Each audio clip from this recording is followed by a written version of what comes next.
In a city always mindful of security, those guarding Nairobi's people outside hotels, embassies and shopping malls have upped their game. Memories are naturally still fresh of the September Saturday morning 12 months ago when terror visited here. Al-Shabaab had promised to take the Somali conflict into the heart of Nairobi, and inside the Westgate Mall they delivered. In a hail of bullets and grenades, they took the lives of 67 poor souls. The busy and bustling city of Nairobi is pretty much back to normal, but the Westgate Mall is closed, deserted and boarded up. It remains scarred by terrorism, just like so many families here. Ambi Gutterai's tragic story is just one of many. He lost his mother and his son, and every day is still a struggle. This fear, it might happen again, can happen again. Britain Fiona Herbert hid inside a storeroom for 8 hours, fearful not for herself, but for Dexter, her baby son. All I could think about was like, just keep the baby behind you, because if they come in and we're all going to be shot, but at least if I'm standing in front, then, you know, hopefully, you know, my baby won't get hurt. This was a direct attack on the elite here, expats and well-off Kenyans. Since Westgate, al-Shabaab has lost its leader, Ahmed Abdi Ghadani, killed by an American drone.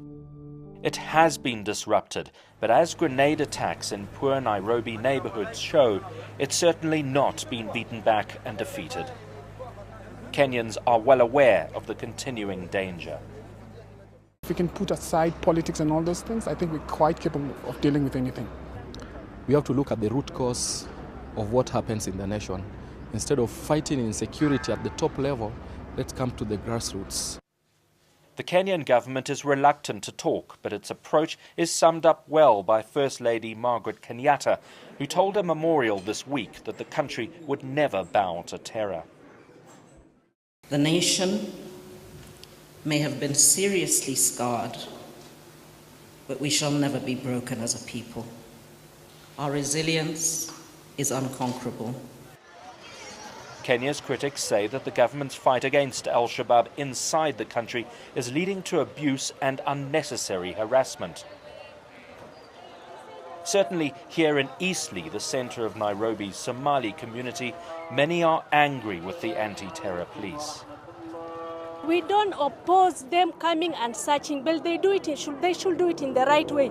They come 4 times in the night and they don't pick a single person. Have they gotten any of those people they call al-Shabaab? Have they gotten any of them? All they come is to come to the poor people and harass them. Here the anti-terror police are in action in Eastleigh alongside regular forces. They're backed with Western money and training, but their methods are increasingly controversial. Human Rights Watch, for one, says it has documented multiple cases of killings and enforced disappearances since 2011, which it links to Kenya's anti-terror police.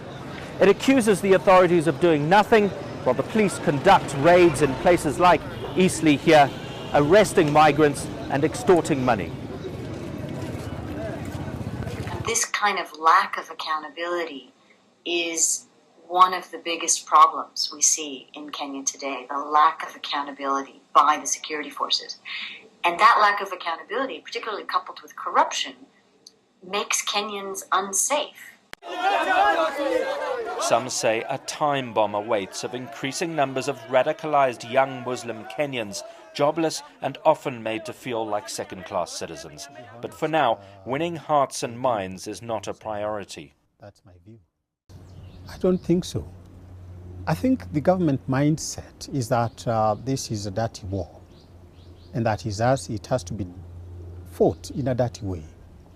And the Kenyan government also has this perspective that this is a security matter, and therefore it's not a matter that needs to be brought out to the public domain. Something as bold and brazen as the Westgate massacre may not be seen in wealthy Nairobi for some time. But with attacks continuing along Kenya's east coast and in Nairobi's run-down suburbs, the threat of more horror is never far away. Ben said, Nairobi, Kenya.